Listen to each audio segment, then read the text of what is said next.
Bank में FD कराना मुसलमानों के लिए क्या हुक्म रखता है।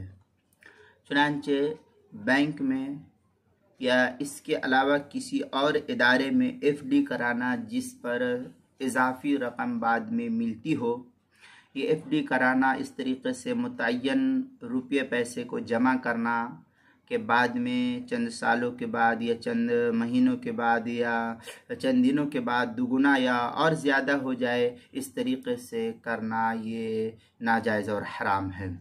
कुछ इजाफी रकम इस एफडी कराने में मिलती है, ये बनस्क़ती सरीह सूद के दायरे में दाखिल होता है, इसलिए ये नाजायज़ और हराम है।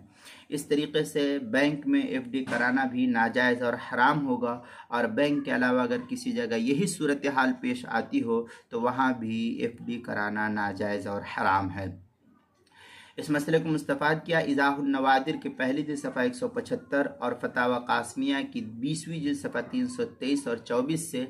हदीस मशहूर है, हदीस जाबिर रज़ी अल्लाह ताला लअन रसूलुल्लाह सल्लल्लाहु अलैहि वसल्लम आकिलुर रिबा। इस हदीस के तहत जो है बड़ी तफसील नकल की है सही मुस्लिम बाबु लअन आकिलुर रिबा के तहत, जो हिंदी नुस्खा उसकी दूसरी जिल्द सफ़ा 27, बैतुल अफ़कार अद्दौलिया का जो छपा हुआ नुस्खा है उसकी हदीस नंबर 1598 है। सुनन तिरमिज़ी बाबु माजा अफ़ी आकिलुर रिबा के तहत जो हिंदी नुस्खा उसकी 17वीं जिल्द, उसके जो हिंदी नुस्खा उसके पहली जिल्द सफ़ा नंबर 229 पर दारुस्सलाम का छपा हुआ नुस्खा उसकी हदीस नंबर 1206 है।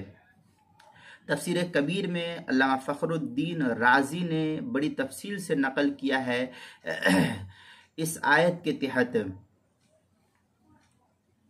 अम्मा रिबा अन्नसीआ फ़हुआ आकिलुर रिबा, जो अहल्लल्लाहुल बैअ व हर्रमर रिबा है, इस आयत के तहत तफसीर अल-फ़ख्रुर राज़ी के अंदर बड़ी तफसील से नकल की आयत नंबर 275 है। सूरह बकरा की जो आयत है क्या नाम है, व अहल्लल्लाहुल बैअ व हर्रमर रिबा, उसके तहत उसमें जिल्द नंबर 7 सफ़ा नंबर 91 पर इसको नकल किया है। रूहुल बयान उसकी जिल्द नंबर 2 सफ़ा नंबर 93, गराइबुल कुरान निसाबूरी उसकी दूसरी जिल्द सफ़ा 60, फ़िक़्हुस सुन्ना सैयद साबिक़ की उसकी तीसरी जिल्द सफ़ा 135 और 136 पर, इसलिए फ़िक्स डिपॉज़िट कराना जायज़ नहीं है।